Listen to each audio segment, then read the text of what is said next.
gender. Before we start, I want to thank PMCC and the Western Regional AAR and the School of Cinema and Television for being our supporters in this venture. I want to invite you all to please come back tomorrow and join us at 9. But we have another 4 fabulous panels coming up. And I want to show you something that I just got in my hot little hands, which is the book that this conference is going to highlight. The book, unfortunately, will not be ready until 2009, but indeed, for those of you who are interested in this topic, whether reading about it, teaching it, or studying it, hopefully soon you will be able to have your very own copy of Small Screen Big Picture. So, thank you, Karen, our publisher, and thank you, Heather Osborne-Thompson, who is visiting us from Cal State Fullerton to moderate the panel. I know she's going to keep everyone in line just as Anthea did last night. We believe in people speaking truthfully, and I hope that everybody enjoys it. Thank you for coming. Okay. Thanks again for coming. Thanks for having me, Diane. What I'd like to do is introduce all the panelists and the titles of their papers, and then we'll begin, and then we'll have the discussion after all the papers are done. Okay. Our first panelist is Sheila Briggs, who teaches religion and gender studies at USC. She's a feminist theologian and historian of early Christian and 19th century theology. And she's currently writing a book on the moral and religious themes in Xena, Warrior Princess. And she'll be presenting a paper called Elect Xena God, Religion Remixed in a Post-Television Culture. Our next presenter, Anthea D Butler. She's an assistant professor of religion at the University of Rochester. She writes on African American religious history, gender, and her latest book is Women in the Church of God in Christ, Making a Sanctified World. And she will be presenting a paper entitled All This Has Happened Before, Gender and Religion in Saving Grace and Battlestar Galactica. And our final presenter is Heather Hendershot, who is from Queens College and is also the editor of Cinema Journal and the author of Saturday Morning Censors, Television Regulation Before the Beat Ship, and Shaking the World for Jesus, Media and Conservative Evangelicals. And she'll be presenting a paper entitled You Know How It Is with Nuns, Religion and Television's Sacred Secular Fetuses. And then finally, our respondent, Sarah Benet Weiser, who is, excuse me as I shuffle my papers, is an associate professor at the Annenberg School for Communication and American Studies and Ethnicity at USC. She's also, she's the author of The Most Beautiful Girl in the World, Beauty Pageants and National Identity, and also Kids Rule, Nickelodeon and Consumer Citizenship. So, thanks very much. So, are you ready, Sheila? Yeah. Okay. Should we go to the one to speak? I think people can hear me better with here. Yeah. Okay, Elect Xena God. I took the mandates of the editors of our volume seriously. Used the category of lived religion for the analysis of the genre of television drama. Later, we got an additional task of relating all of this to the world after 9/11, and I'm writing about a television series which finished its first run in syndication a few months before September 11, 2001. And now I have the additional assignment on this panel to talk to you about the TV series Xena Warrior Princess in the context of religion and gender. Now, the last you would think is easy. After all, the main protagonists of the series, Xena and Gabrielle, were women, and quite a few feminist slogans were smuggled into the episodes. However, my essay is largely not about whether the show empowers women, nor about how it represents women. Rather, I look at how Xena Warrior Princess destabilizes gender by letting female bodies do the work, indeed the redemptive work, that has not only been restricted in the past to male bodies, but also has been the definition of masculinity itself. Watching television is an everyday practice. Admittedly, not one of those everyday practices that one would normally come under which one would normally put under the category of lived religion.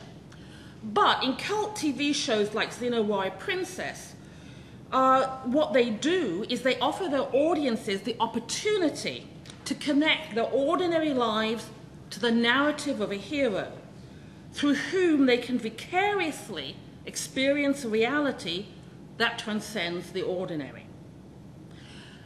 My colleague in feminist theology, Emily Culpepper, once remarked that there could never be a female hero.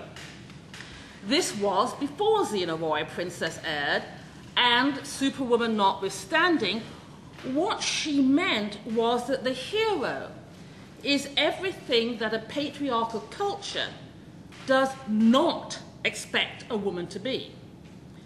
Engaged in military combat, endowed with great physical strength and endurance, and sexually potent. Now, Xena has all of these characteristics, but her body is also that which is the antithesis of the heroes. It is a mother's.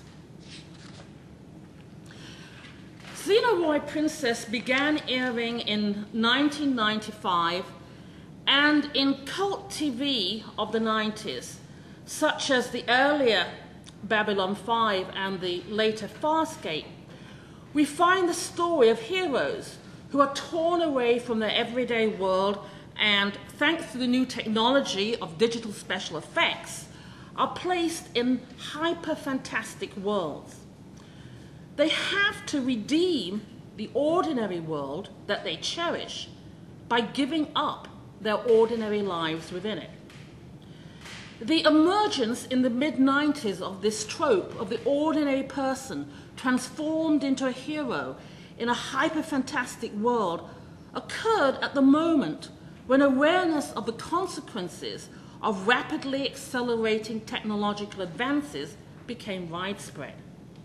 Our real and not very distant future is more fantastic than the imaginary futures of earlier science fiction. The limitless malleability of human bodies and material culture generates anxiety about a post-human future. Popular culture addresses these anxieties about the future. The ordinary person painfully transformed into a hero who mediates between the fantastic and the mundane. The heroic becomes the boundary between everyday life and what I call the secular transcendent, the realm of unconstrained and therefore unimaginable possibility. In the earlier series, Babylon 5, you had on television something that placed the spiritual in the foreground and wove religious imagery and themes into its central storylines. Xena Warrior Princess goes one step further and uses traditional Catholic Christian imagery for its main protagonist. Xena and with her Gabrielle are crucified and raised from the dead. Let me stress, Xena and Gabrielle are never explicitly named Christ at any point in the series. The identification of Xena and Gabrielle with Christ occurs entirely through the visual language of the narrative. Now, early Christianity understood Christ's nature and work in the light of ancient Greco-Roman traditions of the hero. Christ became depicted as the greatest hero, the ultimate theos aneia, a Greek word meaning literally divine male. Up to this day, the Roman Catholic Church holds that masculinity is intrinsic to Christ's redemptive humanity. Now, that's why you can't have women priests. So when visually Xena Warrior Princess places the redemptive work of Christ's death on a cross in female bodies, it subverts the gender codes of official Catholic theology. But Xena does not die once upon a cross. No, but not once, but several times. The cross is everywhere in Xena, Warrior Princess, but it is neither unambiguously a religious symbol nor one of salvation. Behind Xena's and Christ's cross is a history of violence. At the end of the first episode in which she is crucified, Xena says, "Tell Hades to prepare himself. A new Xena is born tonight with a new purpose in life, death." Xena's first death on the cross initiates what the series constantly refers to as the cycle of violence and hatred. This is the driving narrative force behind much of the series, and its visual metaphor of the cross exposes a Christian history of violence as revenge for the crucifixion of Jesus against all those who oppose those who wield power in Christ's name. The real turning point in recent history was not September 11th, 2001, but March the 20th, 2003, when a US-led coalition invaded Iraq. This invasion has cost the lives of 500,000 Iraqis and is a continuation of the violent history of the cross that Xena Warrior Princess exposes. The apotheosis of the hero, when he and now she touches the divine, comes at the moment of death. One of the cultural features of death in the modern world is the increasingly elaborate attention given to the deaths of those whom the popular imagination consider extraordinary. With television and satellite transmission, the funerals of the famous become spectacles watched in the case of Princess Diana or Pope John Paul II by millions, even billions. On the television screen, news coverage of celebrity death and the demise of popular characters in drama series converge. They may be fictional characters, but the television has turned them into celebrities, whose death has a similar, in some cases I suspect the same, emotional impact on viewers as the death of the real living famous. One wonders whether in secular modern Western countries, the mass expression of grief at the deaths of the famous is part of a substitute for earlier devotions that centered on Christ's death. Xena's and Gabriel's death on a cross fuses the traditional imagery of Christ's death with that of contemporary celebrity death. In popular Catholic devotion, lived religion, an aesthetic of death has developed around the bodies of Christ and the saints. Christ's risen body ascends into heaven, and a precious relic in some Catholic churches is the body of a saint that has supposedly not suffered decay. There is also a tendency in traditional Christian art to portray Christ's body, and often that of a saint, as exceedingly handsome, even on the cross or in a martyr's death. These are bodies too lovely to be corrupted by death. Xena and Gabrielle also have beautiful bodies, bodies that are not marred by imperfections or frailty, bodies in full possession of their sensuality. The very force of their sensuality seems capable of overcoming their physical torment and death. This aesthetic also becomes an erotics of death. You can see this erotic on church walls and in art galleries, when your gaze falls on the beautiful body of Saint Sebastian, pierced by the arrows of both martyrdom and desire. Indeed, pictures of Christ's crucifixion from the 16th and 17th century depict Jesus' body as eroticized when confronted with death. Religious art has long been the purveyor of erotic, including homoerotic desire. After their death on the cross, Zena and Gabrielle ascend into the heavens with loving glances at each other and hands clasped together. The hope of an invincible sensuality is anchored in the power of the erotic, however spiritualized that may have become in the more formal discourse of Christian theology. Xena Warrior Princess began its run at the point when the internet was transforming the fan culture of television shows. The makers of the series embraced this fan culture, and there was significant interaction between it and the televised series. One consequence of its vibrant fan culture is that it has survived long after the series ended and has constantly taken on new forms. One of those forms is the YouTube video. And I have time to briefly discuss, but not show, just one of these videos that addresses and remixes the erotics of death from the series. You can find this on YouTube, and just search placebo with meds, one word. Now the video is called Beautiful Even in Death. It was posted by Michaela Nordland on YouTube on October the 6th, 2006. Nordland takes the song Beautiful by the Finnish group HIM and overlays it with clips from episodes in which Xena or Gabrielle or both of them die.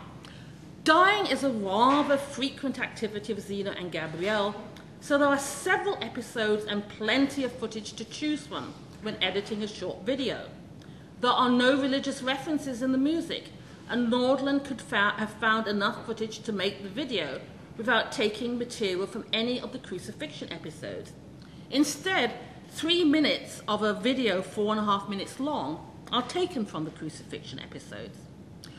What seems to attract Nordland to the Christ-like crucifixion of Xena and Gabrielle is not the religious character of the imagery, but how the visual narrative deploys it in an erotic of death. In her brief description of the video on YouTube, she writes, "I think what I'm trying to portray is that their deaths are beautiful and not saddening, because they always find their way back to life and each other." So in the video, as Gabrielle places a kiss on Xena's forehead, Nordland matches the video to the music's words, "Just one kiss and I'm alive, just one kiss and I'm ready to die, because you're so beautiful." Then, as the words are replaced by a sensuous humming in the music, Nordland intercuts the lowering of the women on the crosses, Xena and Gabrielle's final declaration of love, nails poised to be hammered into hands, the raising of the crosses, and their lifeless bodies hanging from the crosses. Nordland's visual choices are analogous to the representational decisions about what to portray of Christ's crucifixion in traditional Christian art. Obviously, she was guided to these decisions by the choices of the television program, but she's obviously appropriated this visual material to her own purposes that are in no way discernibly religious. Later in the video, Nordland includes the footage of Xena's spirit awakening Gabrielle's and their ascension of the crosses into heavens. She combines this with the repeated refrain of the song, "And you're so beautiful." Nordland's belief, though not a religious one, is that Xena and Gabrielle always find their way back to life and each other. Her video's pairing of images and music suggests that their physical bodies and beauty endow them with an erotic power that can overcome death. Sensuality is salvation.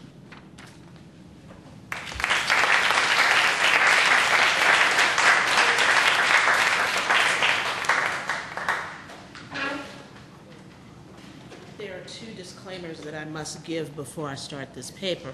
Number one, this is not solely my paper. This paper comes in contrast with my very good friend down here on the front row, Diane Winston, who compelled me and impelled me, much like Laura Rosalind, to do this paper with her, and I'm very glad she did, because otherwise I would not have had the argument about whether she's Laura or I'm Starbuck, or whether I'm Grace and she's, what's her name? But you can maybe figure that one out. And the second thing is that this paper really had another title, but she felt like that perhaps it wouldn't be in good taste to say that at a conference at USC. So I will tell you what the title is, and you'll have to look at the book draft to see what our real title is, which is All This Has Happened Before, Gender and Religion in Saving Grace and Battlestar Galactica. And I'm setting my own timer so that everybody won't be mad at me. And that way I'll get through this okay. And I can't take the claim for this first line, but I think it's one of the best lines I've ever heard anybody write. Smoking, drinking, and buck naked fornicating. We would say buck naked in Texas, even though it seems like it's a double thing. Detective Grace Hanadarko's 2007 television debut ripped through the summer rerun blogs with a potty-mouthed character far removed from traditional female leads. Following TNT's Monday night hit The Closer, Saving Grace similarly featured a sexy blonde cop with a thick Southern accent.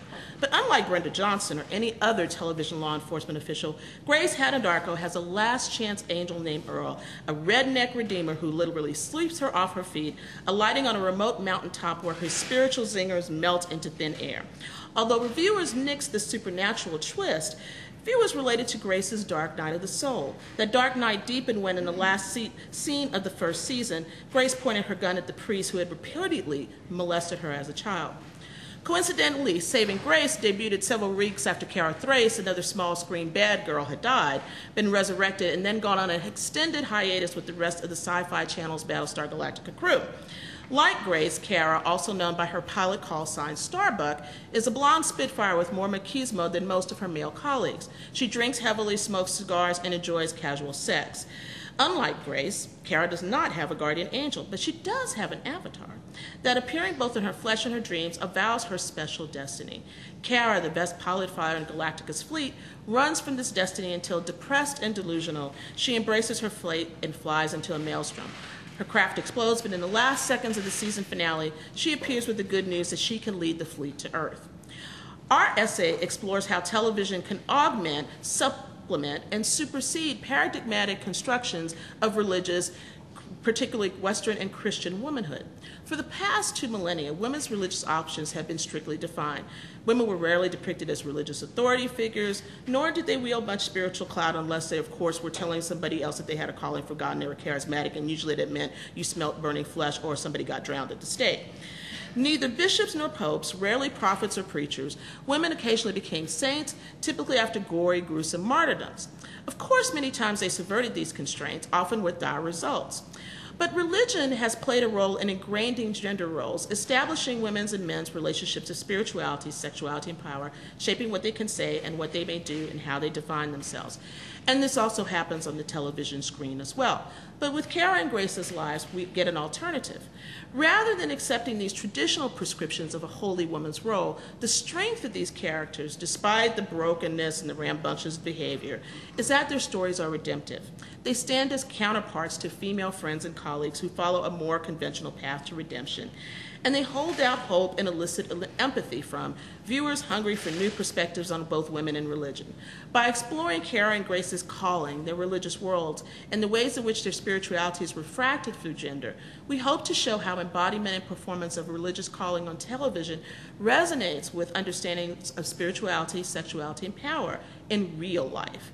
Accordingly, after reading the texts themselves, we turn to fans' response to characters and plots in order to illustrate how, in Robert Orsi's formulation of Live Religion, viewers use the series to make and unmake their own worlds.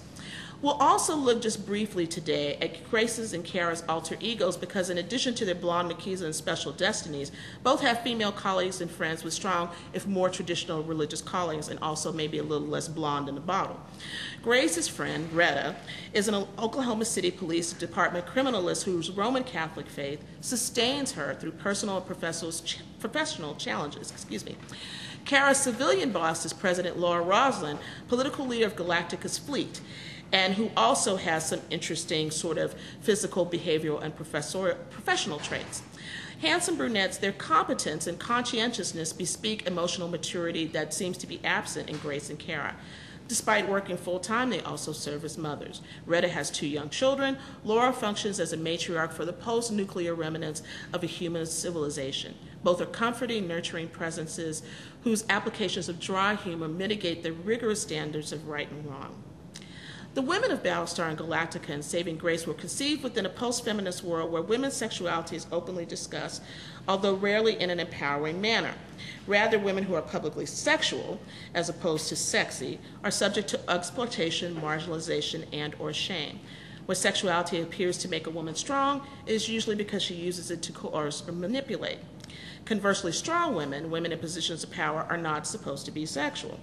Thus, although the depictions appear to fit classic categories of Madonna, Laura, and Retta, and whore, Kara and Grace, the characters also subvert traditional religious stereotypes for women. Stand-ins for contemporary uncertainties surrounding changing gender norms, these representations, abetted by new media technologies that enable the discussion, dissection, and rearrangements of characters and plots, encourage viewers to overlay old parallels with new realities. As a result, even the most hackneyed plot lines, Grace and her fellow cops solving a kidnapping, or Laura's supporters stealing an election, can reflect the contested interplay of gender within ethics, agency, and authority. How does a faithful woman behave? What is her responsibility to others? Which of her various personas is her real and true self? Where does sexuality fit into these public personas? Kara, Laura, Retta, and Grace hold a mirror to our deepest hopes and darkest fears, reflecting back the challenge of being a strong, sexual, spiritual woman. And now what I want to do is talk a little bit about each one of these characters very quickly so that you can kind of get a sense of how this plays out in the TV shows. The players change, the story remains the same. Leoben, Conroy, flesh and bone. For Starbuck, there's a part of this about a calling, about Kara and Grace's stories. How do we know what calling is? Calling is supposed to be a supernatural thing that happens to you outside of your life. It's all through Western literature. If you look through Old and New Testament scripture, people are being called. If you listen to evangelicals talk today, they talk about a calling or telling about their testimony. But how does this get rendered on television? In Battlestar Galactica, calling is a hybrid, in the midst of a hybrid kind of religion. The religion is based on Greco-Roman myths, Christianity, Egyptian religion, and the Church of Jesus Christ of Latter-day Saints. We're tracking the story of the troops as they go through these lost tribes, the 12 colonies of Cobalt, who have been destroyed in the nuclear holocaust. They're trying to figure out what is happening to them. And so in the midst of this, Laura Roslin arises as the next president. And because of this, there's a calling that happens. And the calling happens in the midst of a prophetic place. And let me talk about that for a minute. The calling comes from within these colonialist religious traditions. She is a fulfillment of a sacred scriptural prophecy. She's a secular figure, the colony's Secretary of Education. She becomes the president because she's the highest ranking government survivor, and following protocol, she assumes the presidency. What everyone does not know, however, is that she has terminal cancer. And her calling manifests itself after she takes Kamala, a medicinal plant that reduces the pain of her breast cancer. Among the drug's side effects are hallucinations, for which Laura begins as dreams. In the episode Flesh and Bone, she encounters a Cylon whose fate she had foreseen in a dream. In the hands of God, she sees 12 writhing snakes during a press conference. When she tells the priestess Alosha about her vision, the other woman assumes it is a put-on. Alosha, you're kidding me, right? You read Pythia and now you're having me on. Rosalind, no, who is Pythia? Alosha, one of the oracles in the Sacred Skulls. 3,600 years ago, Pythia wrote about the exile and rebirth of a human race. And the Lords anointed her and gave to be a leader to guide the caravan of heavens to their new homeland, and unto the leader they gave a vision of serpents, numbering 2 and 10 as a sign of things to come. Rosalind, Pythia wrote that? Alosha, she also wrote that the leader suffered a wasting disease and would not live to enter the new land. But you're not dying, are you? Laura is dying, of course, and that fact changes everything. Says Alosha, you made a true believer out of me. I know you are the one to lead us to our salvation. And what happens as a result of this is because she looks at an aerial map and she sees ruins and she knows that they need to go and get this arrow so that they can continue to try to find Earth. And this is where the entrance of Kara Thrace, or Starbuck, comes in, because she asks Kara Thrace to go and retrieve this arrow. Now, in the midst of this, Kara is also charged. Kara's act, because of what she does, ends up with the result of Laura being thrown into prison. She's supported by the civilians, and this prophecy sort of takes over everything for her in a certain sort of way. And this sacred scrolls that give the trajectory of her calling, of this journey from a skeptic to a convert, end up making this wounded healer a wounded leader as well. And it also has a Christian resonance. The indisputability of this call, as well as the southern to leave 12 colonies, okay, to Earth, have Jewish antecedents. Now, Kara's call is a little bit different, and if you were with us last night, you saw the piece where Kara is waterboarding Leoben, and I won't go into that because it's a part of our paper, but let me just say something about Kara's calling, because Kara's calling comes out of a profoundly different thing. It comes out of these dreams and visions that she begins to have about maelstroms and the drawings that she's doing.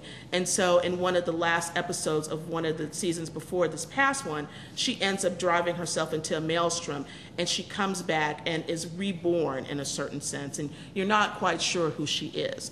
But Leoben, who plays a very big role in her life, continues to say to her, you have a calling, you have a special destiny. But that calling becomes a little bit murky, because the calling may also mean that she may also be the person who brings on the destruction of the human race.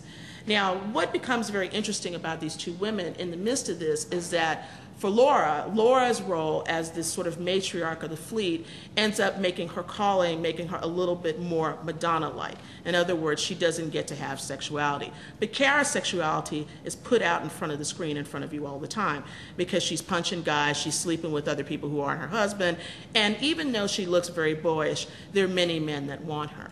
And in the midst of this, you have this juxtaposition of two women, Madonna and a sort of a whore, but I wouldn't call her that, having a calling. And what does that mean? And how do they work out that calling? And how do the fans work out that calling? But I'll get to that in a minute.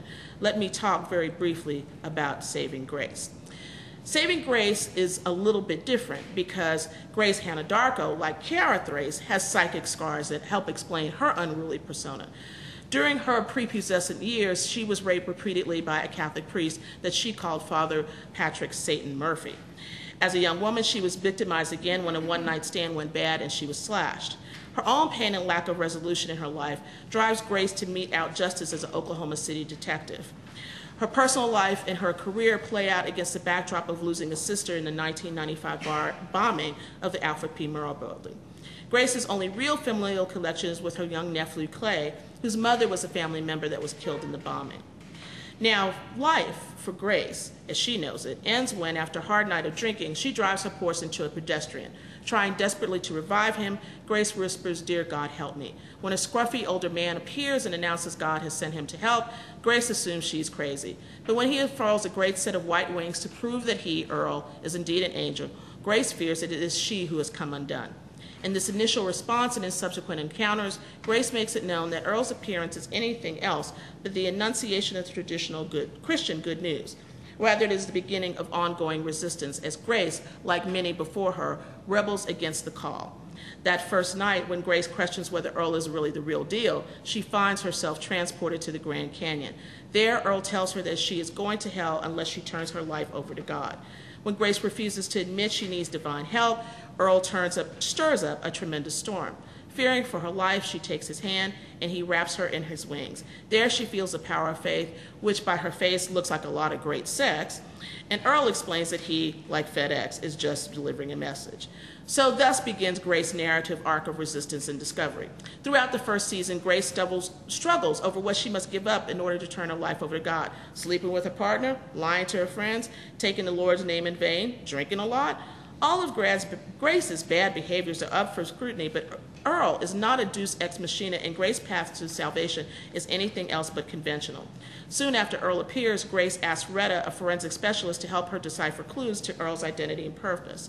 Retta, the believer to Grace's skeptic, accepts the reality of signs, mysteries, and miracles. She also represents the Catholic world to which Grace, despite her estrangement, still belongs. And in a scene in the pilot, they debate the evidence of Earl through some different kinds of things. And she says, "Look, I know you go to Mass every Sunday and believe this is grace, but I don't. And even St. Johnny said it didn't happen." Retta, "He didn't know about the blood on your shirt." Grace, "Did you test it?" Retta, "It's not yours." Grace, "Is it human blood?" Retta, "As opposed to divine?" Grace, "I don't know." Retta, "Yes, it was human blood." Grace, "You got to test the dust, right? The dust, that is, from the Grand Canyon." Retta, why can't you just believe that it happened? Miracles happen all the time, you just have to believe. Grace, if there was a God, why would he save my ass last night? Retta, but not in 4th grade from Father Satan Patrick Murphy. For Retta, Earl's existence opens up a realm of questions that she longs to ask. What about the virgin birth, the Trinity, heaven? Retta believes in mysteries, but Grace doesn't really want to answer those questions at all. She's just trying to figure out how she can work this thing with Earl, and that becomes the problem. So Grace and Retta sort of do this little dance back and forth about Earl throughout the season.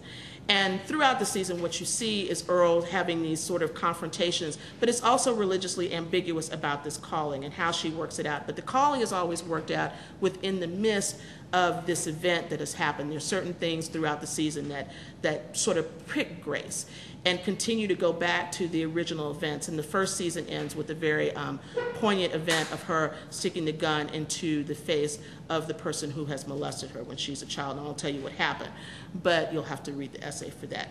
Let me close by talking just a little bit about how fans see this in closing. Fans light up to these women in part because they believe that their pain, the calling, all of these things, I quote, the pain for her, I feel for her, makes me want to pull her into my arms. The viewers make of these whores and Madonnas all sort of different things. Cara and Laura are beloved, Retta is like, Grace evokes passionate discord. Viewers either love or loathe her. Those in the latter category hate her skanky hair, potty mouth, and bony body. Initially, the TNT forum was flooded with Christians offended by the show's depiction of drinking, smoking, nudity, and adultery. Grace partners Ham as Mary. But others criticized the Christian response as strikingly unchristian. In a defense of the series on GodTube, Charles R.C. wrote, Christians attacking the show missed the point. The show is for people who need it. If she were perfect, she wouldn't need God's help. The Pharisees complained that Jesus ate with sinners. Exactly, that was the whole point. Other viewers that talk about Grace, and here I will go ahead and quote what our real title of our thing is. One of the readers who wrote in was a female comp. It said she had special empathy for Grace. We cuss, we drink, we make stupid, risky sexual decisions. We find it impossible to commit because we find it impossible to trust. We doubt God is actually up there, but so would you if you saw what we see. In closing, the post notes, a vagina ain't a halo. A sentiment subversive of religious gender norms and shared by viewers who decry a double standard that condemned Grace for behaviors that would be acceptable for men. And you can see some of the same pattern in stories about Cara Thrace and Laura Roslin as well, except for Laura Roslin, many of the Battlestar Galactica posts give her a romance with Adama. So what does all this mean, really? Let me just close very quickly. One thing that I think for Diane Winston and I in this paper was to see how does calling work with women who are not just the avatars of beauty, or also not just the avatars of beauty, but the avatars of what a perfect called woman would be. These women have flaws. They are ready to torture people. They are ready to sleep with people who are not their husbands, but they can still hear from divine calling. They know what a divine calling is. And what does it mean if, as the monster.com thing says, your calling is calling? How does that calling work out in the realm of television? And I think what these four female characters show us, and especially through Cara Thrace and Grace Hannah Darko, is that calling is not just limited to those who are the pure in heart, and sometimes the impure are called as well. Thank you.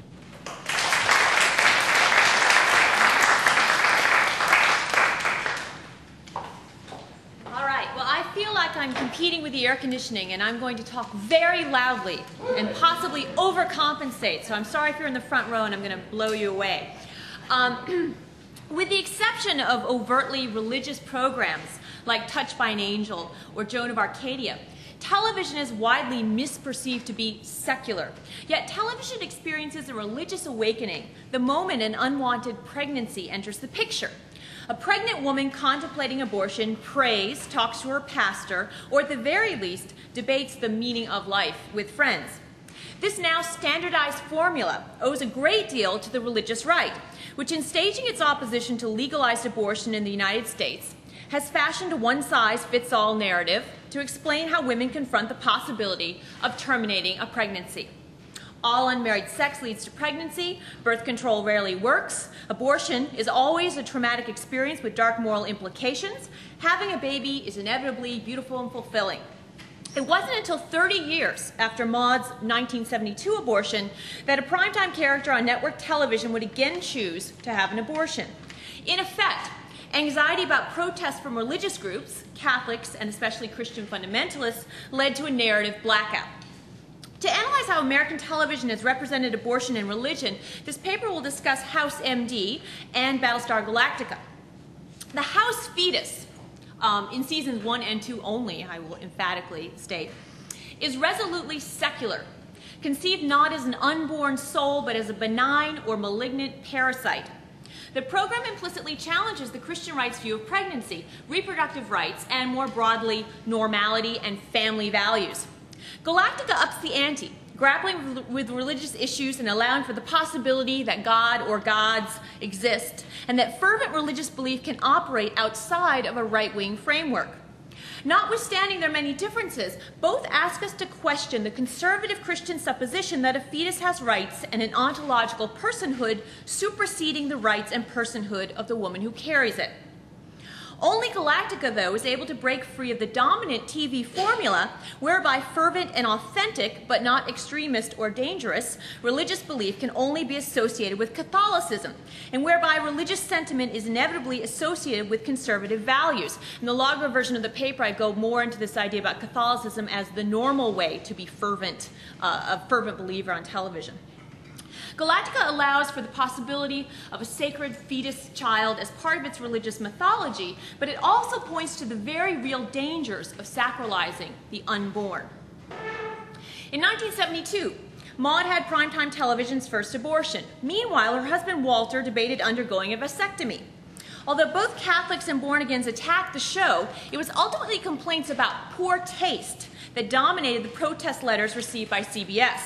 The sitcom was simply not an acceptable format for discussing reproductive politics, according to both pro-choice and pro-life viewers. Though some of the humor does not date well, the show's best singer occurs when Walter notes his schedule for the day, and Maud dryly retorts, "Vasectomy after golf. It sounds like a new play by Noel Coward." This kind of talk simply went too far for the Lawrence Welk crowd. 30 years elapsed between Maud's abortion and Everwood's primetime abortion in 2002. There were other peripheral abortions on American TV between 1972 and 2002, but Everwood stands out for its event status. The producers loudly staked a claim for the abortion episode as important and provocative.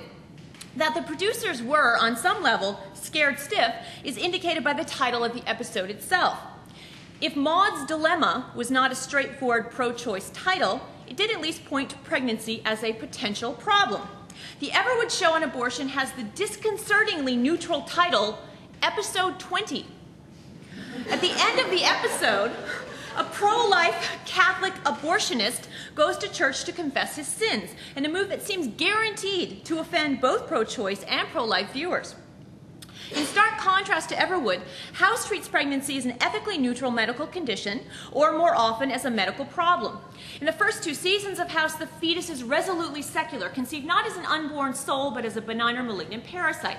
House's critique of the mythological normal family works precisely because the producers do not promote their attacks on the concept of normality as controversial, and because they do not, in the brilliant first 2 seasons, single out episodes as special events dealing with special issues. House takes as its very foundation the premise that relationships and families are dysfunctional and even pathological. So when a character is sick because she is getting fertility treatments but also surreptitiously taking birth control pills because her husband wants more children but she secretly does not, no one remarks that she is in effect engaged in a kind of constant self-induced abortion. On House, fetus and mother rarely exist in a symbiotic relationship. In fact, in the episode Maternity, Dr. House tells a clinic patient plagued by nausea and inexplicable weight gain, "You have a parasite." The panicked patient responds, "Like a tapeworm or something? Can you do anything about it?" House counters, "Only for about a month or so. After that, it becomes illegal to remove, except in a couple of states." In a sarcastic attempt at reassurance, he adds, "Don't worry, many women learn to embrace this parasite. They name it, dress it up in tiny clothes, arrange play dates with other parasites." Fetuses make women and girls sick on house and are usually terminated. The word abortion is used infrequently, I think, to distance the program from engaging in an overt pro-life, pro-choice debate. Fetal removal is simply conceived as an often necessary medical procedure.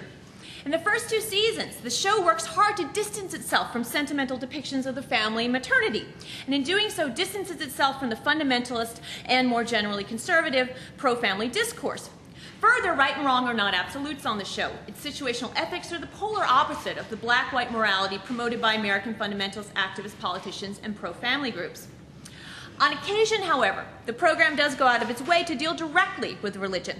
In the episode Damned If You Do, House cures a nun, Sister Augustine, who suffers from a mysterious allergy. When House fails to convince her to stay in the hospital, he complains to his sidekick, Wilson. She says she has God inside her. It would have been easier to deal with a tumor. Wilson quips, maybe she's allergic to God, inspiring House to do a full body scan, revealing a cross on the scan monitor. It turns out that when Augustine was a teenager, she self-induced an abortion. When she was hospitalized afterwards, her doctors did not see the IUD hidden in her endometrial tissue. The device is a copper cross, a faulty technology that was pulled from the market in the 1980s. Augustine is allergic to copper. Before the cross is explained, it appears visually on the screen as a divine symbol. God really was inside of her. But what appears to be God ultimately has a purely rational explanation, again reinforcing the show's prioritizing of science over faith. Afterwards, asked how the patient is doing, House responds, you know how it is with nuns, you take out their IUDs and they just bounce right back.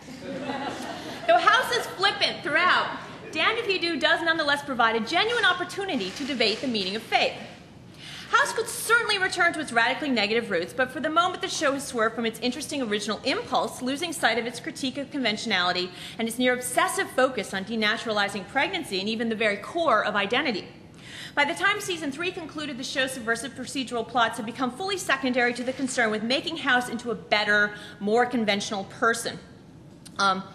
In fact, in one season 3 episode, House is shown as wrong for advocating a medically necessary late-term abortion, and the episode ultimately takes a pro-life stance, going so far as to show the fetus's hand grabbing House's hand while he operates on it, in vitro.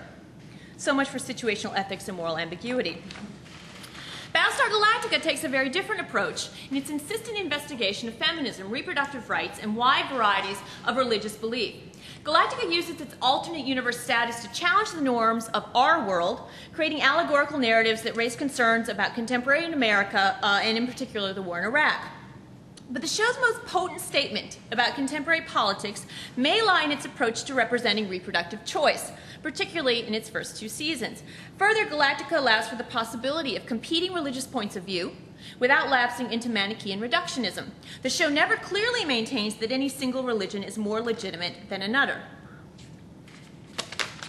And this is unique on television, where conflicts over faith are more often boiled down to one person believing and the other person not, with the believer typically positioned as the conservative character and the non-believer positioned as the liberal. Galactica has a better grasp on how religion and politics are intimately connected than any other more realistic drama on television. The show's contention that religion and politics are always interconnected is perhaps clearest when the pro-choice President Rosalynn reluctantly outlaws abortion to encourage population growth. In an earlier episode, we've seen that in this post-apocalyptic world, women are increasingly turning to prostitution simply to survive. Mothers are particularly likely to be forced into sex work because it's the only way they can afford black market necessities like antibiotics for their children. Clearly, then, the president has erred in criminalizing abortion. The only ethical way to enable population growth is to create a world worth repopulating. Notably, Rosalynn tells off a Geminian fundamentalist, denying her demand to punish a young woman who had an abortion shortly before Rosalynn made the procedure illegal. Rosalynn curtly dismisses her, quote, "You have your pound of flesh, and I suggest you take your victory and you move on." On the surface, the president is only indicating that the woman should let well enough alone, since she technically won. Yet what is more important here is the language Rosalynn uses. She references Shakespeare, who of course simply does not exist in Galactica's universe of non-Earthlings. This strange, completely anomalous gap tells us 2 things. We must read this exchange as directly germane to our world, and Rosalynn knows that she has erred, for there's no such thing as a pound of flesh without an ounce of blood. The population count is going to decline even faster once the coat hanger abortions begin. And I'll note that more recently, Guy Baltar, on one of his pirate radio broadcasts, referenced Shakespeare again when he suggested that we cast off this mortal coil. But you can barely kind of hear it, and I'd like to sort of transcribe the Guy Baltar broadcast and see what else is going on sort of under the wire with that. Rosalind has done the wrong thing, but for the right reasons. The show's cogent positioning of Rosalind as a flawed heroine makes clear its feminist agenda. Galactica argues consistently and aggressively that women must be in control of their own bodies. This control is defined in terms of both sexuality and reproduction, and the point's driven home in particular by the episode The Farm, in which Cylons hook up women to machines and turn them into incubators. The show repeatedly reinforces the injustice of denying reproductive freedom. Furthermore, this is done within the context of the masculine generic conventions of science fiction and action-adventure. Though melodrama is never far away, on Galactica, the personal is always framed within an explicitly political context. So, to move towards a conclusion, after a long period of silence, abortion is gradually beginning to appear more often on television. Have TV producers suddenly realized that they should get more political? If we're seeing abortion on television more than we have in the past, it's not simply because of competing right-left political agendas. The explanation is, I think, much less dramatic. In the continuously expanding post-network environment, every channel competes for ever smaller numbers of eyeballs. Viewers are conceptualized in increasingly narrow interest and demographic groups: suburban gardeners, Latino teens, foodies, animal lovers. For years, it was dangerous to represent abortion because the Christian right would immediately be on your back, pushing for a boycott or deluging the network with angry letters. But in the post-network era, it is increasingly difficult to successfully market a show as event TV. There's just too much noise for anyone to make much of a splash outside of a few blockbuster shows like American Idol and perennial special events like the Super Bowl. In other words, for a religious group to protest your show, they have to find it first. And this is increasingly difficult. Given that Galactica is anti-war, pro-choice, and insofar as it refuses to cave into moral absolutism, anti-fundamentalist, why have no conservative religious groups stepped forward to criticize the show? Galactica is not on one of the big networks, it's on the Sci-Fi Channel. It has not been a ratings blockbuster and has remained on the air in large part because it is critically acclaimed and has won a Peabody Award. Galactica has avoided a conservative backlash in part because, notwithstanding its cult status, relatively few people are aware of it. Also, science fiction is a genre stereotypically associated with young male nerds. Evangelicals took the time to acknowledge their disgust with Everwood, which was at least on the WB, targeting impressionable young minds. But the Sci-Fi Channel targets a small audience of viewers that many non-science fiction fans would simply dismiss as losers. Indeed, if someone told Focus on the Family's James Dobson that a show on the Sci-Fi Channel was feminist, pro-stem cell research, anti-rape, and pro-choice, he would probably respond not with his usual moral indignation, but by incredulously exclaiming, "The Sci-Fi Channel?" Clearly, Galactica is able to be aggressively political in large part because it's on a small cable channel with relatively low advertising revenue. The little media attention the show has garnered peaked in the fall of 2006 when Galactica showed the humans trying to survive on New Caprica, which several major newspapers noted was a stand-in for Iraq. What has gone less remarked about the show, though, is its representation of religion. Creator Ron Moore has envisioned a world in which both good guys and bad guys are strongly religious, and often unclear who's good and who's bad. Indeed, both sides are strongly invested in interpreting holy texts and applying them to both daily life and to long-reaching political decisions. Galactica has succeeded in showing the possibility of fervent belief separate from conservatism, extremism, or Catholicism, which for so long has been TV's safe, non-controversial religion. On Galactica, characters can be very religious without being politically conservative, a situation extremely rare on American television. Meanwhile, on the bigger networks, where the advertising stakes are higher, fervent belief remains largely restricted to Catholics and an occasional crazy fundamentalist abortion clinic bomber. Though Maude was able to resolve her dilemma some 30 years ago, television clearly remains highly conflicted about how to resolve the dilemma of representing religious belief and reproductive politics without offending advertisers or courting controversy. Thank you.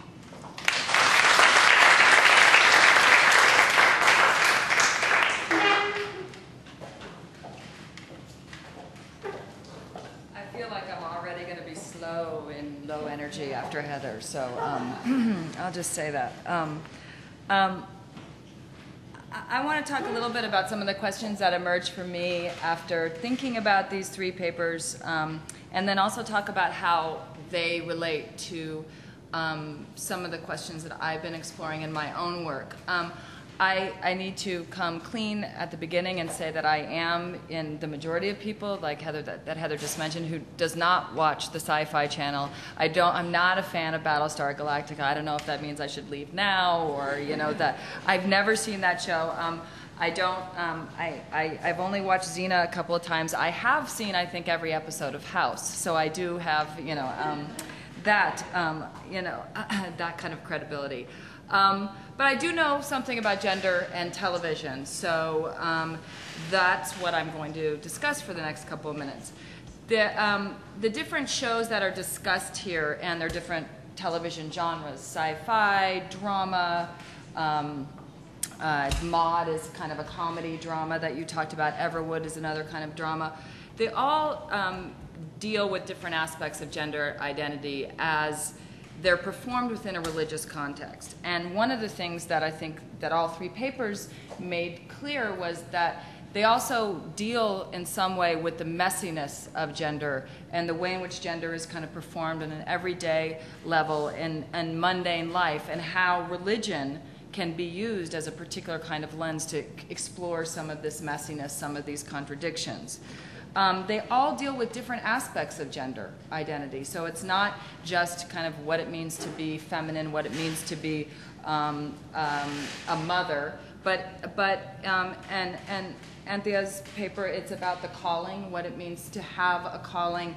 It also, and you talked some in this paper, but also in the other work, about the dichotomy of Madonna and whore.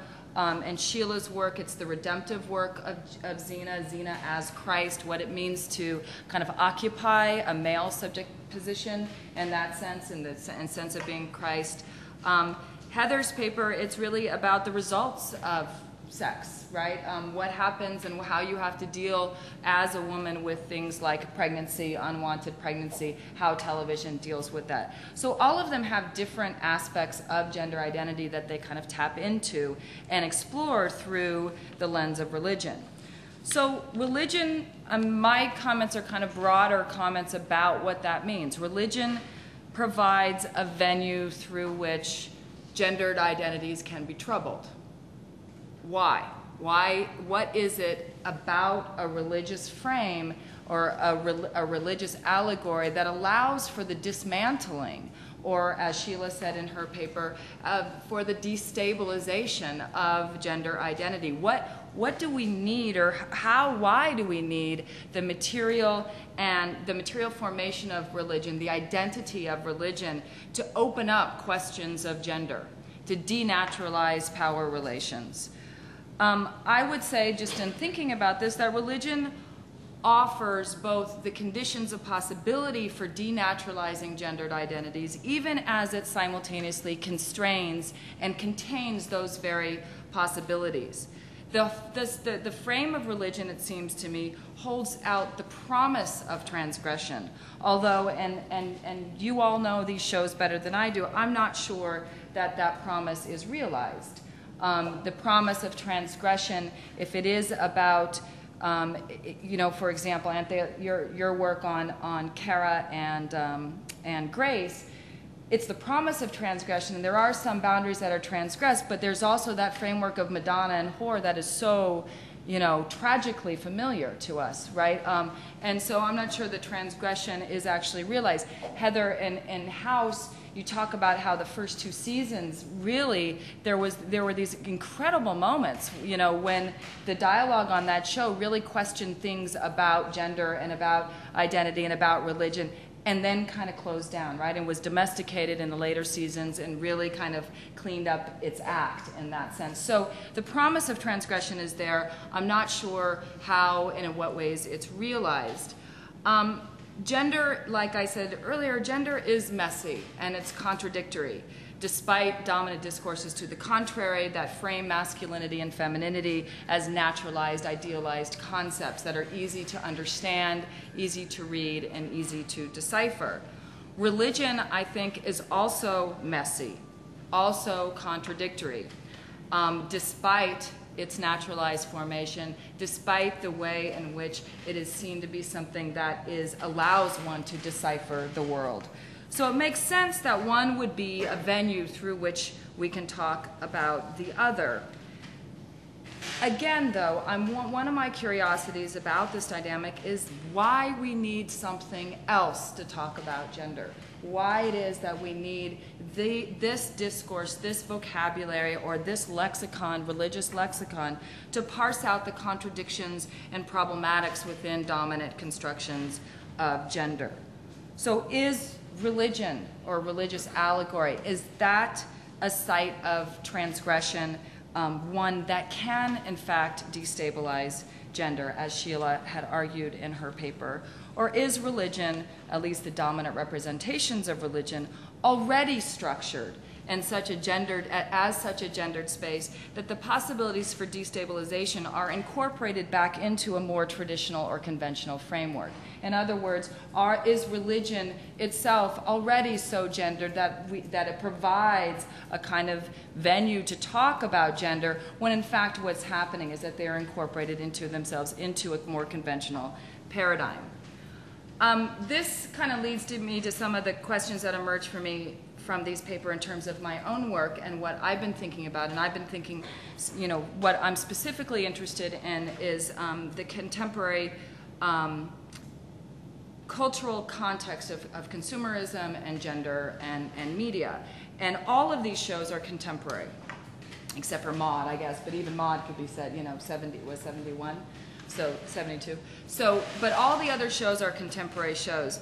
And so I'm wondering what it is about the contemporary cultural economy that provides a context for these kinds of representations of religion and gender to gain a kind of traction and to resonate with an audience or audiences in a particular kind of way.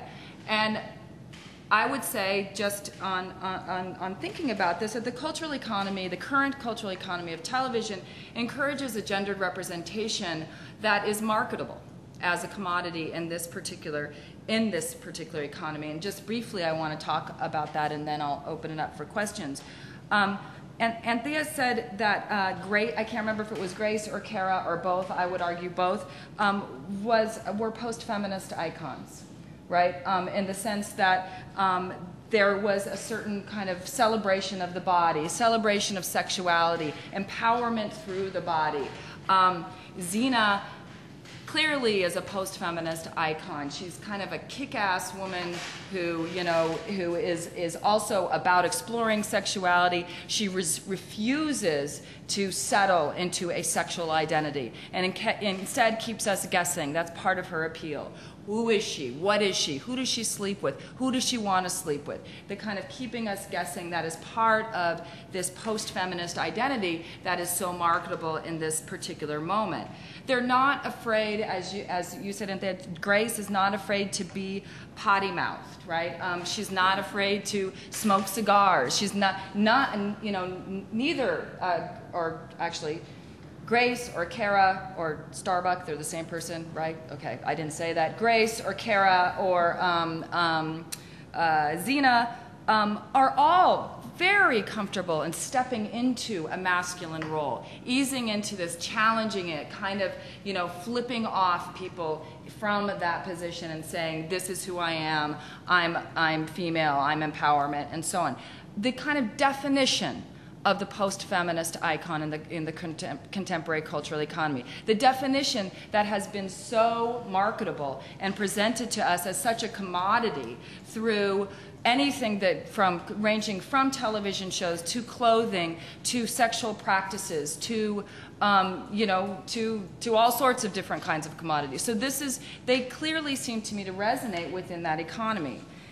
Heather's paper really made me think of the kind of contemporary representation of abortion and pregnancy. And one of the things that it's interesting to me about the televisual representation of pregnancy and abortion is that it certainly doesn't follow any kind of logical, chronological, progressive trajectory. Because in fact, we can easily say that if we look at where we are now, we've certainly gone backwards from where we were in 1972 with Maud. So it doesn't follow a progressive trajectory. It follows a political narrative rather than a historical one. So the fact that Maud had an abortion on television in the 1970s, that Cagney, she talks about Cagney and Lacey in another area, Cagney might have been thinking of one in the 1990s, would perhaps indicate that the secularized portrayal of abortion on House's first couple of seasons would make a kind of progressive historical sense.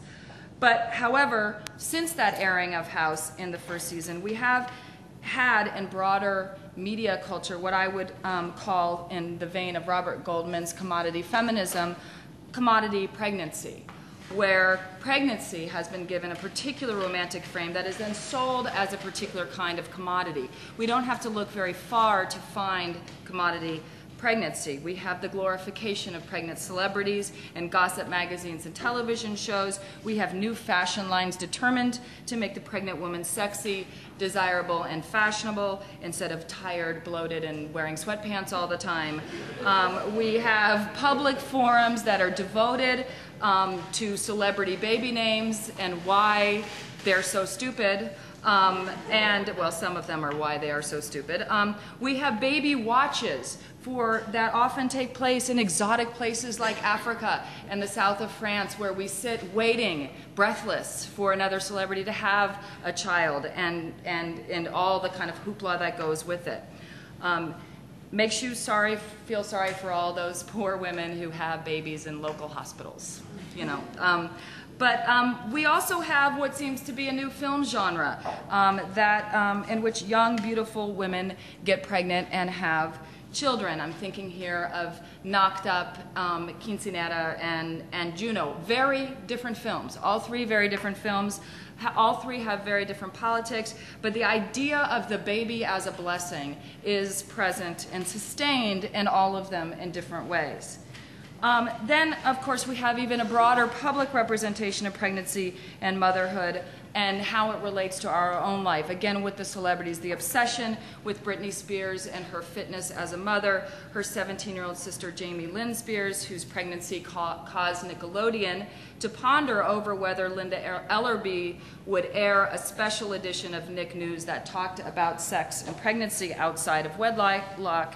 And I cannot end without talking about the most recent public figure who has been blessed with a baby at 17, our friend Bristol Palin. And the whole shifting of that narrative and the framing of that narrative about the blessing of that baby, about the failure, the abject failure of abstinence-only education, the kind of positioning of Sarah Palin as the dutiful mother and grandmother, all framed within the context of religion, all framed within the context of a particular kind of religious allegory that kind of wipes away any of the contradictions, hypocrisies, and problematics that surround that particular event. So I guess I want to say in closing that I'm not implying that because I think that there is a kind of commodification of gender that allows for shows like this to create particular representations rather than others. And I'm not necessarily saying that these representations are complete failures in transgressing boundaries and destabilizing gender identity. I actually don't think that they are. I think that they do very interesting things in terms of these identities, in terms of destabilization and transgression.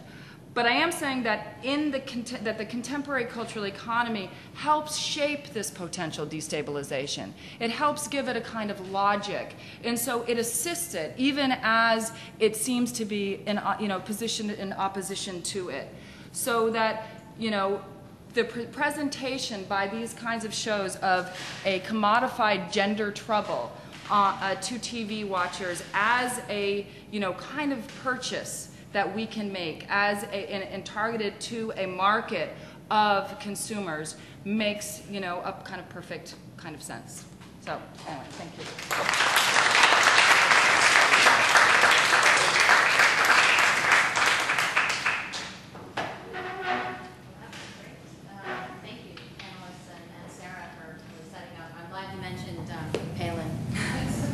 I was thinking about her as religious mother, but also kind of a kick-ass action hero. So she fits very nicely into that frame. I'd like to open up the discussion to members of the audience. Does anyone have any questions? Okay, in regards to the first paper about Zena, you mentioned in passing kind of a throwaway that Superwoman had existed previously. I know this was a short paper and had to be truncated for our purposes here, but I'm sure you thought about putting Zena in contrast with the female superhero in general on television, which has quite a lengthy legacy going back at least as far as I know to Honey West in the 60s, and then we have Police Women in the 70s, Charlie's Angels, and Wonder Woman. So in other words, there's a whole legacy. I would be interested in your observations about what is significant and different about Xena in comparison to these earlier female superheroes. Well, actually, people have written quite a lot about that. I mean, Sherry Ennis has addressed that in her book.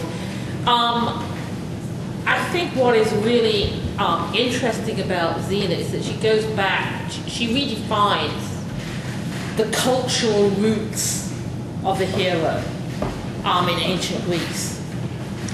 And because hero can mean a lot of different things. So what you've actually had in the modern world, in many ways, is the democratization and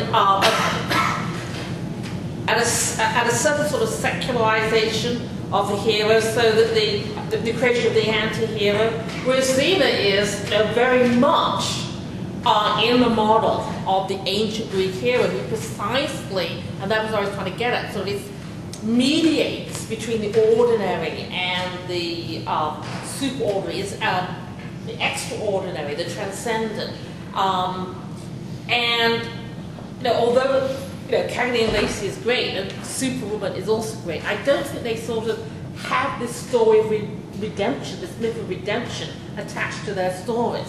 And that is, I think, what makes Xena different from those earlier series. Should I summarize that or repeat that question as well? Just for the purposes of recording, the question has to do with the tradition of female action heroes on television. What's the relationship between Xena and Gabrielle and people like the Bionic Woman and Honey West? And so, okay. Next question.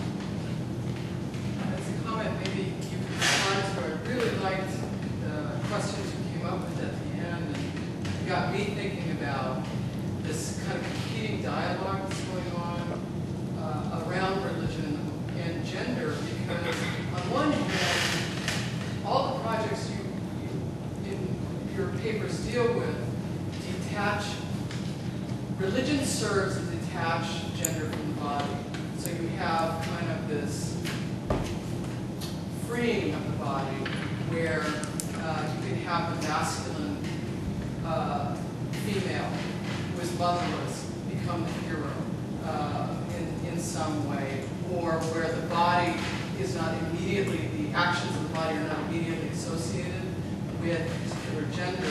And yet, as you rightfully point out, there's this other kind of televisual narrative that's going on around totally tying religion to roles, to the proper woman, and many of you mentioned that in your paper as well. This idea of the whore, virgin whore dynamic, which is clearly tied to actions of the body. So it's a comment, but I'd love for you to kind of explore that more in response to the service.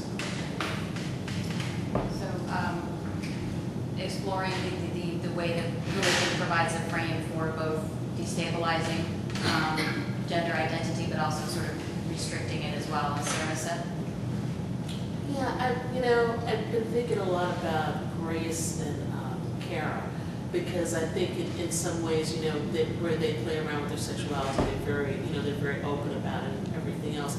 But there always seems to be some type of a cost, which makes you remember this gender thing again.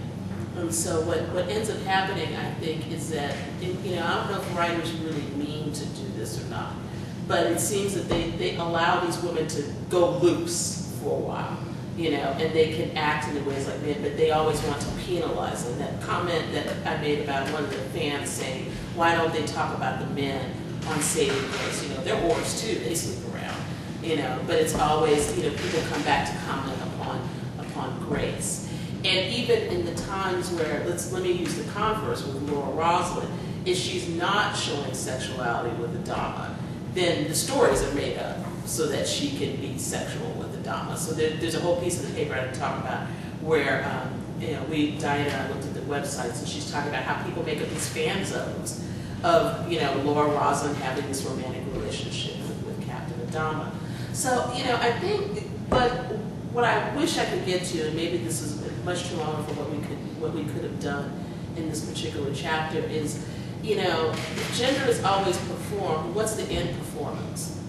Because I'm wondering at the end of the day, when you end up with these characters at their moment of, you know, the big blow up of their calling, are they male, are they female, are they androgynous? What is it that they end up being in the end? And so that's the question I have. I mean, I can see them moving back and forth between these roles, but what I'm really interested in is what happens to them at the end. Do they become desexualized? Do they become, you know, neuter gender? What happens to them at the end? And I think that's the question that really is the driving question for me at the end, is what happens at their ends.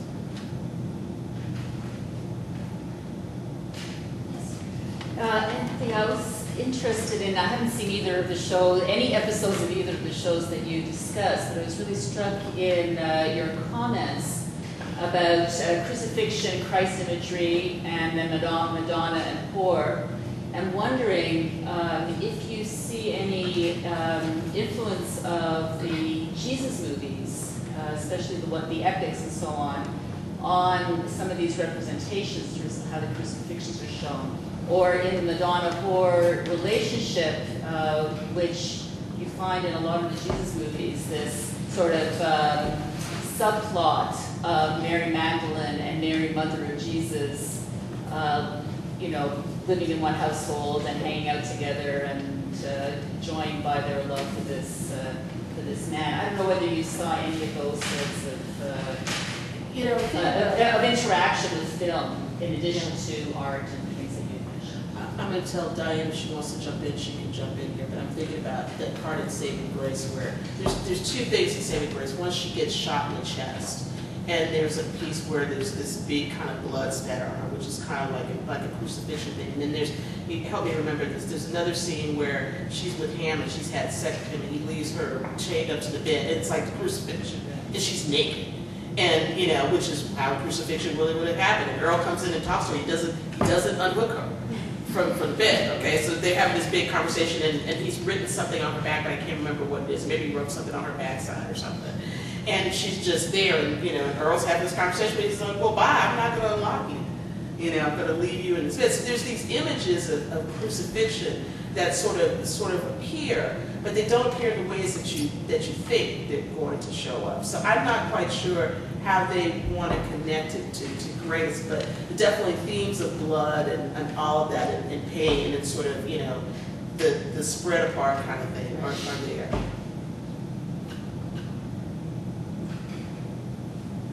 Yes. Hi. Thank you to all the panelists and to Sarah for a great response. I was wanting to complicate the intersection of gender and religion with the axis of race.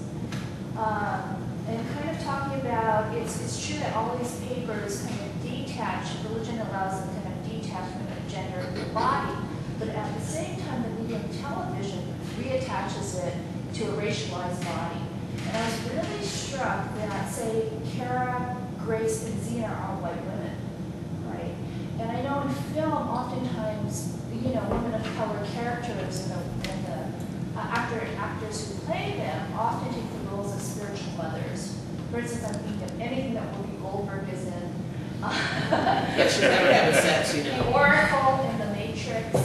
You see that less in television, and you see even less kind of women of color in these roles. And I'm wondering if, you know, riffing off Sarah, if it's because of consumer culture, who's the target audience, right? And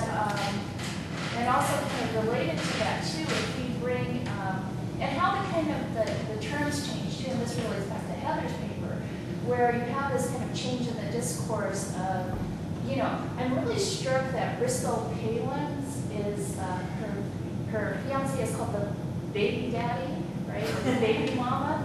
You know, and years ago, that was used to talk about black women who were having children after wedlock. And it was used by not only conservatives but liberals to kind of criticize, you know, the black community. But now it's turned around, and you have the baby mama, and everything's kind of recuperated, right? So anyway, I mean, there's a lot of kind of thoughts in there. The only program I could really think of here was Angel, Dark Angel with Jessica Alba, where you had a character, and even though that's kind of a fetishized multiracial body, you know. So anyway, I just throw all those comments out there for all of you.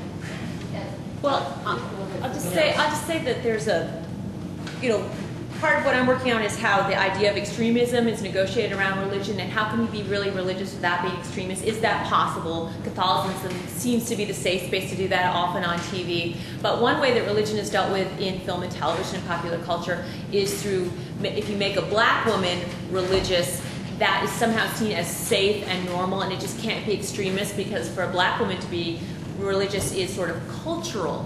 You know, it's not political, and that there's this sort of cultural linking there, and that's certainly in play in The Matrix, which is a good example. But there's the Black Priestess in Battlestar Galactica, who I think is, this pivotal figure for getting Laura thinking, do I believe in anything? And the woman says, well, you're not dying, but here's what the scriptures say. So I think she's an important figure in Laura's quest. And then when the Geminian fundamentalists come in, we see another black woman who is very, she's an extremist, she's a fundamentalist, and that's kind of unusual to see a black character represented that way on television or popular culture at all. She's the one who comes to Laura and say, punish this girl for having an abortion, and Laura, completely tells her off. So just to start it off. Let me say something. I don't look right at the camera when I say it. It's okay when white women have babies, but when anybody else has babies, it's a bad thing. Okay. So let me talk about this, because you got to remember that Michelle Obama got called a baby mama on Fox. Okay. And that was all the bad thing. And now when Bristol Palin gets called, this is Bristol Palin's baby daddy. Of course, he's beautiful. He's hunky. I mean, like, what was wrong with that girl that she did not have a condom against the birth control pills when she saw the boy? I mean, like, really. I mean, but that's just a sidebar. But the issue becomes, what happens when women of color have sex?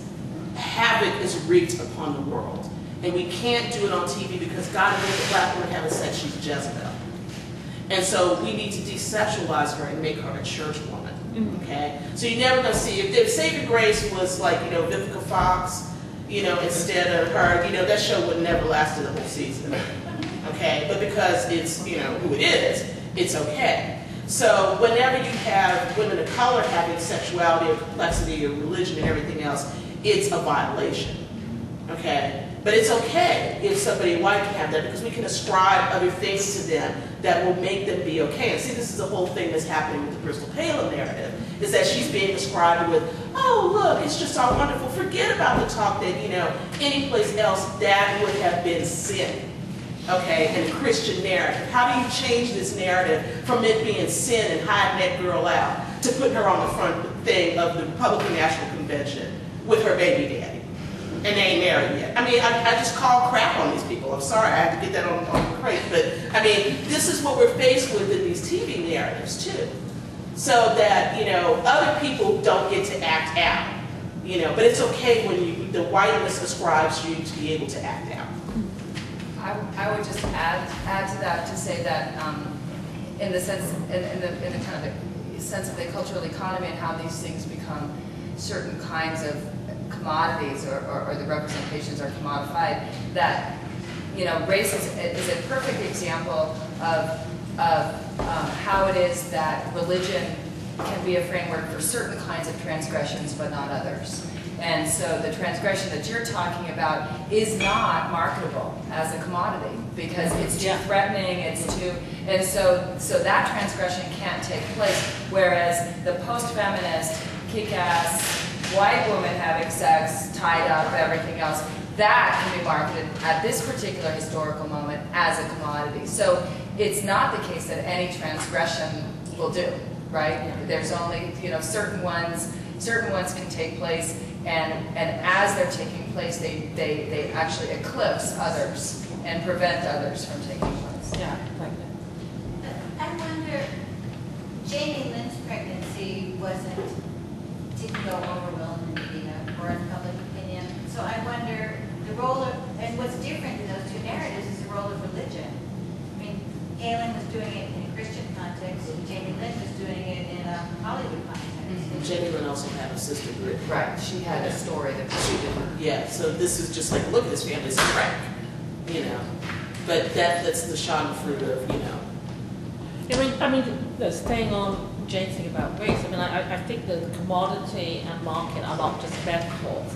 I mean, these are sort of real, tangible things. A TV show is a commodity that has to be financed, it has to be marketed, and whatever the transgressive intents of the makers, however much they want to revel in ambiguity, there are certain constraints.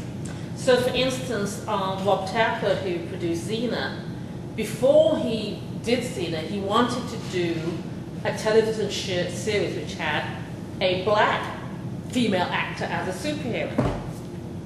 The studios wouldn't finance it. I mean, well, it literally was not marketable. And one of the actors who played in Xena, black female actor, also played in one of the other shows produced by the same people, and in Josh Whedon's Firefly. And it's, having a black female actor in the sort of lead, sort of a kick-butt role, it literally is not marketable by the studios. Now, I think there's some real issues about how the studios also censor and control, and about how they define what is marketable. But nonetheless, these are very real financial, business, corporate practices that determine what we see on television. I just want to clarify. You had said that, or correct me if I'm wrong, that you don't think that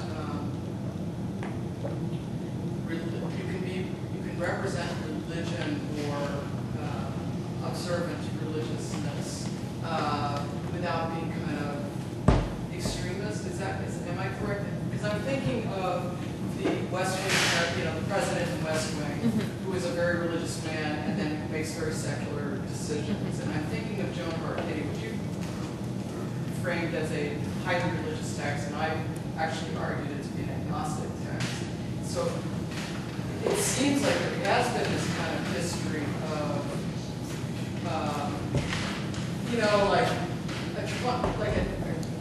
an attempted balance, pull away from fundamentalist but observant religious characters. And I just want to see if that is what you're suggesting.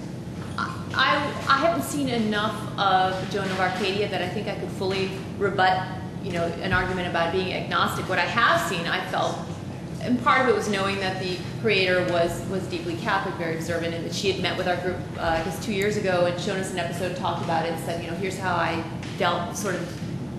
thought through different issues of Catholicism on my program. So I think that prejudiced me to see it that way, but I don't, obviously the show itself has to be read apart from the intentions of the producer, and that's important. And I have not watched West Wing much at all. I think the broad picture of what I've seen on television, though, is an anxiety about showing liberal religion. That liberals tend to be the secular thinkers on the show, and that if you can be a little religious, but if you are deeply religious, that more often is linked with a kind of extremism, conservatism. And where issues of gender and reproductive rights and sexuality come up, there's always this kind of stark, because I believe in God, you cannot get an abortion. Because I don't believe in God, I can get an abortion. And that's just how the narrative seems to be repeatedly framed. Except, and this is in the bigger work, and I didn't get to talk about it. The bigger picture of abortion on television, reproductive rights on television, is that religion is not an issue at all for thinking through abortion on TV until the 80s, and until it becomes religious-sized, I don't have the right word there, by Christian Wright and by Jerry Falwell and so on. So that around Maud, all the letters that they received, they're just like, this is in poor taste. I'm a Catholic and I have strong feelings about this, but I just don't like you talking about this on a sitcom. And the words pro-choice and pro-life don't really exist in the vocabulary then. And another case study I talk about in the longer version of the essay is Sesame Street, where there were ridiculous rumors floating around that the show was going to address the issue of abortion. And what happened was that someone gave a speech about how, at a big conference, about how the show was going to try to picture small families instead of larger families to promote a sort of idea about population control to child viewers. Let's just not show big families because we're concerned about population control. And suddenly, the show was going to be about abortion. And I've seen literally thousands of letters that the workshop received, and religion almost never ever comes up. It's just like, you're ruining the children, you're destroying the children, this is in really bad taste, but it's just not even on the table as being about religion. And this points to the historical trajectory that Sarah pointed towards the end of her response, is that there's not a clear progression from, well, first religion was this way, and then, we're moving forward in certain ways, and the representation are changing. It's profoundly kind of zigzagged how religion is understood in relationship to abortion on television. A wonderful example of this is in If These Walls Could Talk, the first one, that shows, has anyone seen If These Walls Could Talk? It's got the 3 stories, right? And religion does not come up until 1996 at all.